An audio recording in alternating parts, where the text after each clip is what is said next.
Cette femme que vous voyez sur l'image explique que si le marché du dating aujourd'hui est difficile pour les femmes, c'est à cause des hommes, car ils sont paresseux, ils ne veulent faire aucun effort, et surtout, le plus important, c'est parce qu'ils n'ont pas d'argent, ils sont fauchés.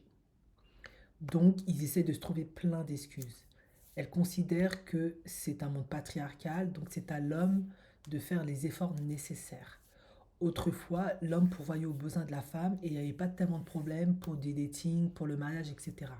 Sauf qu'aujourd'hui, c'est un monde capitaliste et ce qui prime, c'est l'argent et eux, bah, la plupart du temps, sont fauchés, n'arrivent pas à trouver des meilleurs emplois, se contentent du minimum, ne sont pas prêts à payer 40-50 $ pour des restaurants, ne veulent même pas lire des bouquins euh, de développement personnel pour améliorer tout un tas de choses chez eux. Voilà. Ils ne veulent plus prendre de risques et elle explique qu'ils font surtout ça parce que, bah, voilà, ce sont des lâches, ils sont paresseux, blablabla, comme je vous l'ai expliqué. Je pense que c'est beaucoup plus compliqué que ça. En effet, les mœurs ont changé, les tendances ont changé. Le fait que la femme, ben, par le biais du féminisme, soit libre, indépendante, travaille, peut librement jouir de sa sexualité, mais également décider de divorcer ou rester mariée, influence aussi beaucoup les relations à l'homme. Je pense aussi que l'homme devant faire ça, devant faire face aussi à ça, ça demande aussi de se réajuster, de se réadapter, de trouver de meilleurs moyens de se mettre en couple, de communiquer, aussi de perdurer ensemble. Et là, c'est compliqué parce qu'on sait que selon les statistiques, hein, 80% des femmes initient le divorce et la raison qui est la plus invoquée, c'est qu'après, à un moment donné, elles veulent du romantisme et dans le couple, au bout d'un moment, il n'y a plus tellement de romantisme, etc.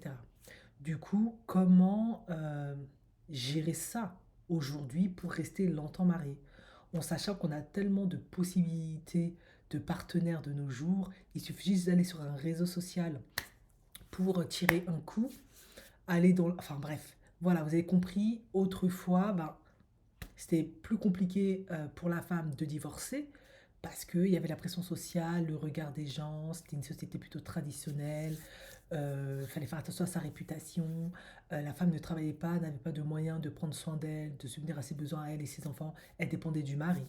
Aujourd'hui, ce n'est plus le cas.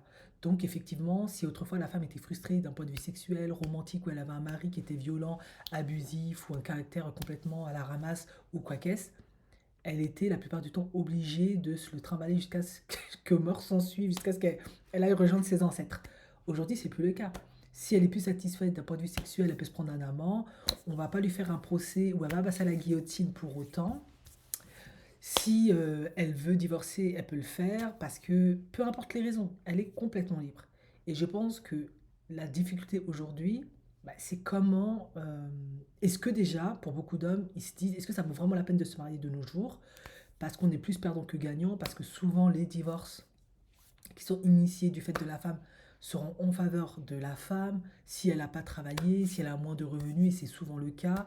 Elle aura la charge des gamins parce que ben, c'est elle qui s'en occupait tout le temps et souvent parce que c'est la maman, elle leur a donné la vie.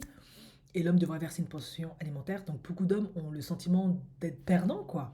Du coup, je pense que le défi aujourd'hui avec le capitaliste, tout ce qu'elle a évoqué, c'est comment ne pas avoir le sentiment de se faire avoir et du côté de la femme et du côté de l'homme, et comment avancer avec ça, quels outils mettre en place pour que chacun des deux se sente en sécurité, arrive à se faire confiance, et le sentiment que ça peut perdurer. Si ça ne perdure pas, qu'est-ce qu'on peut mettre en place pour ne pas ressortir frustré avec du ressentiment.